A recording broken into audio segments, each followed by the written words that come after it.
ethnic, racial, and religious group of people face grave threats to their lives, way of living, and livelihoods from a murderous, misogynistic, and xenophobic regime. One international civil society organization based in the United States has already issued a genocide alert, proclaiming that the situation in Indian-occupied Jammu and Kashmir has crossed the 10 stages of the genocidal process.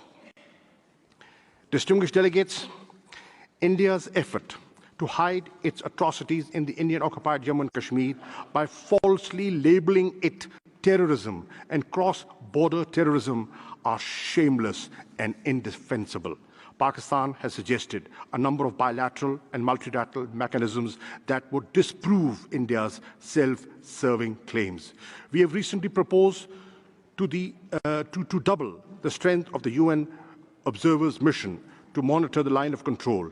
India outrightly rejects all these proposals. I have every fear that India will once again resort to false flag operations and the use of the bogey of terrorism as a red herring to divert international opinion, even attack Pakistan.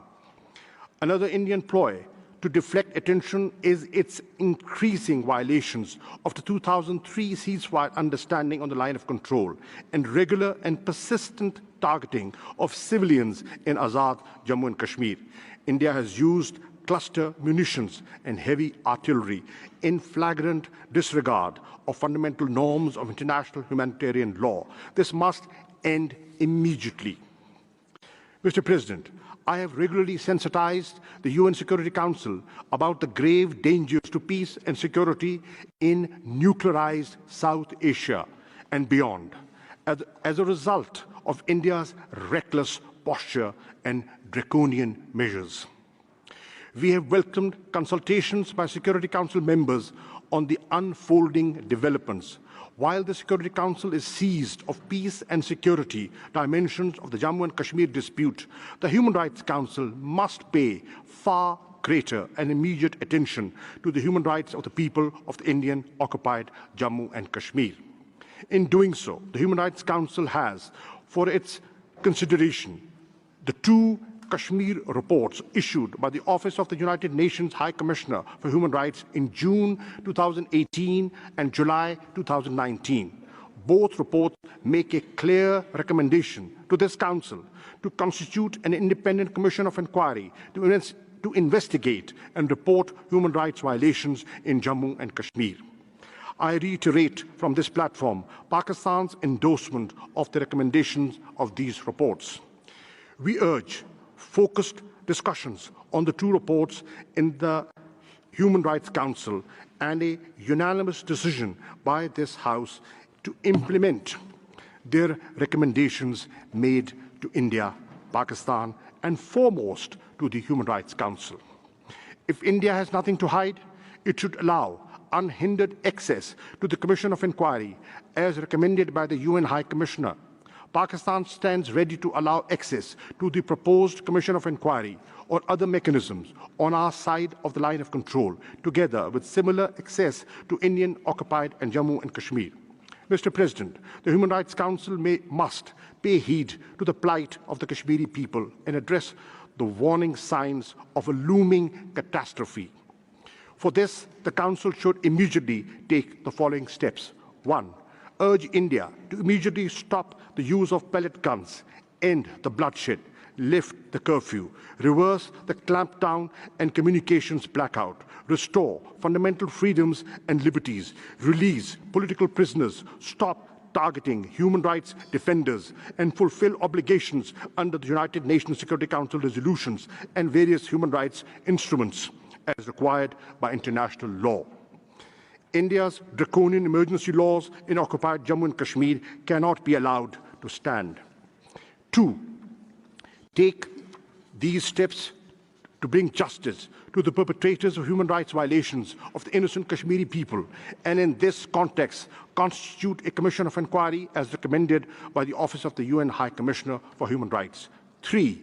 authorize the Office of the High Commissioner and the Human Rights Council special procedures mandate holders to monitor and report on India's human rights violations in Indian-occupied Jammu and Kashmir and regularly update this council.